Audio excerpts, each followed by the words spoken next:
I would make it clear to the president that I am willing to not only speak to him, but to work with him if it means delivering on lowering the cost of living for New Yorkers. That's something that he ran his presidential campaign on, and yet all he's been able to deliver thus far has been prosecuting his political enemies and trying to enact the largest deportation program in American history. And what I'd tell the president is if he ever wants to come for New Yorkers in the way that he has been, he's going to have to get through me as the next mayor of this city. I would say to the president in the first conversation, look, we have had many, many battles. We fought together every day during COVID. And the battles were bloody. And I'd like to avoid them. I'd like to work with you.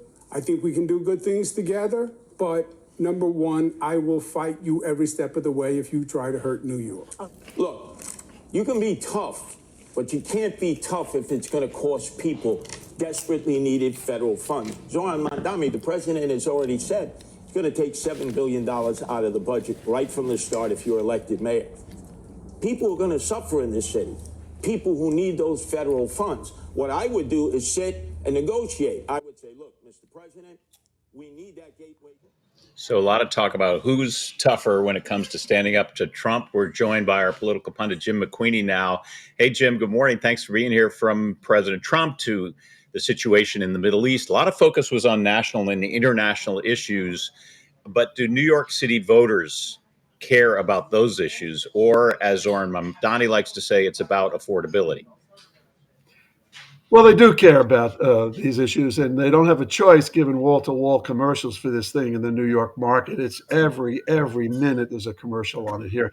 But it was interesting to see in this particular debate, at times when they talked about the international stuff, they looked like foreign ministers from another country dissecting U.S. policy on here, rather than running for the mayoralty of the biggest city in the United States. But nonetheless, there's some dog whistle things on that international thing.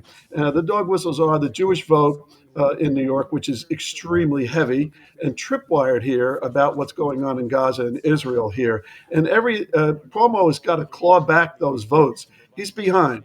And Mondami's got to walk a fine line between what might be perceived as favoring, not liking Israel enough for that Jewish vote, but alienating basically others, including in his own Democratic Party, since he's a Democratic nominee, from the progressives who have issues with Israel about that.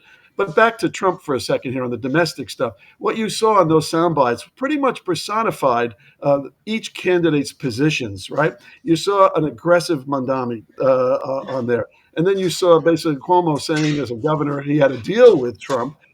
He wants to negotiate. And then probably the most sensible thing came from the most obscure candidate in here, which is Curtis Sliwa, the Republican, who's not going to win, by the way. There's not enough numbers for him under any circumstance. But he said, what are you guys doing? Basically, there's too much testosterone in this room. We can't go up against Trump like this and expect anything back. You got to negotiate on here. So it's kind of interesting to see that in the debate as a whole. Well, I have a question about Curtis Sliwa. Is there any chance, I know it's getting late in the game, they have one more debate on the 22nd, early voting and mail-in balloting is happening. Is there any chance that he would throw his support behind Cuomo, or are they just way too, adversarial with each other?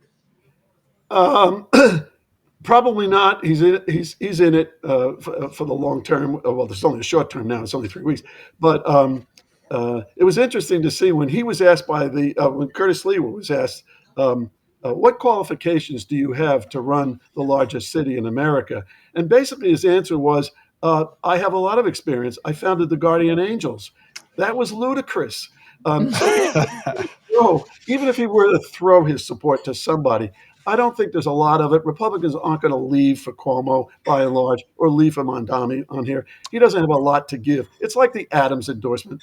Cuomo benefited a point or two from that one when he got out, but I don't see him having any clout whatsoever, Sliwa. Although he did have that good line in the debate when he said, "There's just in the beginning when it was chaotic, there's too much testosterone in this room." Like that, that was pretty funny. And by the way, zinger, when you teach people to do candidate debates on things like this, you always try to come up with a zinger. And I've had to do this in the past as well. The best zinger of the night came from Mamdani. When he was asked, when we were talking about credibility and all that kind of stuff, he said, and I want to read this because I don't want to get it wrong.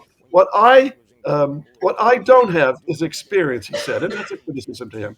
I have integrity. What you, and he was talking to Cuomo, what you don't have is integrity. You could never make it up for inexperience. What a zinger. It was a great line, and Cuomo was left speechless. Yeah, look, Mamdani, for all his flaws on his resume, he is a skilled political operator, and we've seen that time and time again. But it's shocking when you look at this race. Even if you take Sliwa out of the race, according to the Fox News poll, Mamdani still wins by double digits, even if you gave all his support to Cuomo. This is nothing approaching a race. So the socialism didn't hurt Mamdani. The failure to condemn Hamas didn't hurt Mamdani. Is there anything that could change the dynamic of this race, Jim? Dave, I don't think so. Why? Because the polls are the polls in the head-to-head, and he's ahead by an ample amount, and it's pretty late to close this kind of thing on what you do, with the exception of a faux pas. He made no faux pas on that debate, meaning Mamdani, and not likely to do it because he's so skilled on what he did, how he did the debate and how he frames it and does it.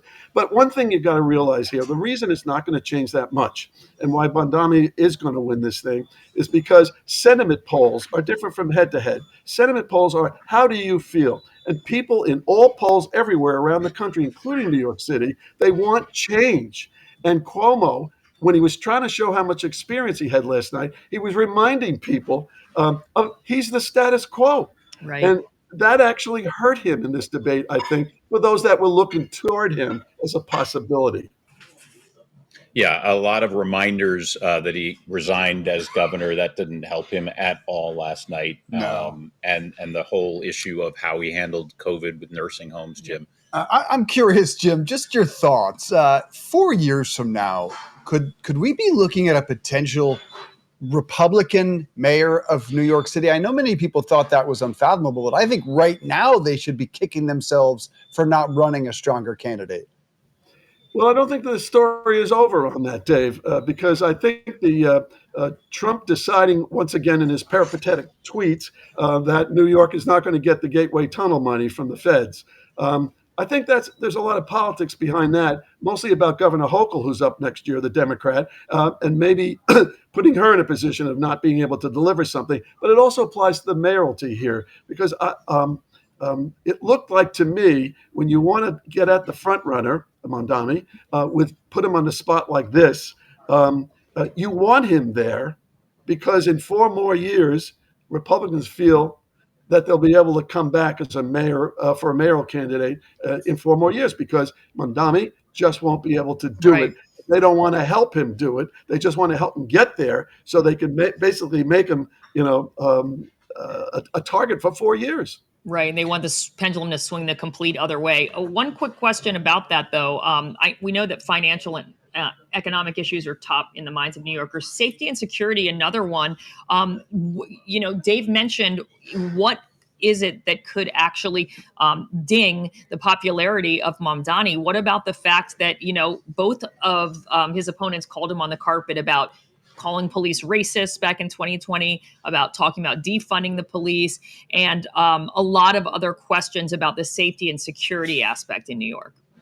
He's done a very deft shift from what those posts were 3 or 4 years ago and taken the usual politician stance. So that was then, but I've been educated more, so I have a different position here. And he did that when he was talking not about crime per se, although he's made outreach to the police. He talked about the Jewish community here and their uncertainty about him when he said, I have gone to so many meetings, I have met in synagogues and all that kind of thing like that. And I am now smarter is basically what he said. And so I think he's going to be able to escape the comments of the past here and be elected, actually. Before you go, Jim, really quickly, you mentioned the Gateway Tunnel project, and it came up during the debate. But for commuters in New Jersey and people in New York who need an effective way to get back and forth across the river, what's going on with that? Is that dead per President Trump in terms of federal dollars, or is he just using this as a sort of a threat? Do we know where that stands? There's always a threat. He giveth, he taketh away. It depends on what time of day and what media platform wants to do. So that's number one. And there's the taco factor, right, as well here with Trump. But on the Gateway Tunnel, for instance, in New Jersey, there's a race for governor, Democrat, Republican. The Republican is closing in. If the Republican were to win, the Republican has just been screwed by Trump by taking away the money. That's very important for New Jersey and New York. New Jersey is the workforce for New York. And if they don't have the workforce, they can't build their economy in the city. So I think this has a lot to play, a lot more tweets to read. But I think at the end of the day, it's too big a deal not to fund. It's too far along the way. But Right. you'll It's see already under politics. construction. Yeah, that's right. And there's a couple of billion in, and there's a gazillion billion that have to be done to be able to get it done. But I think you'll see this thing go and play back and forth for politics. But in the end, it'll come around to it has to be built.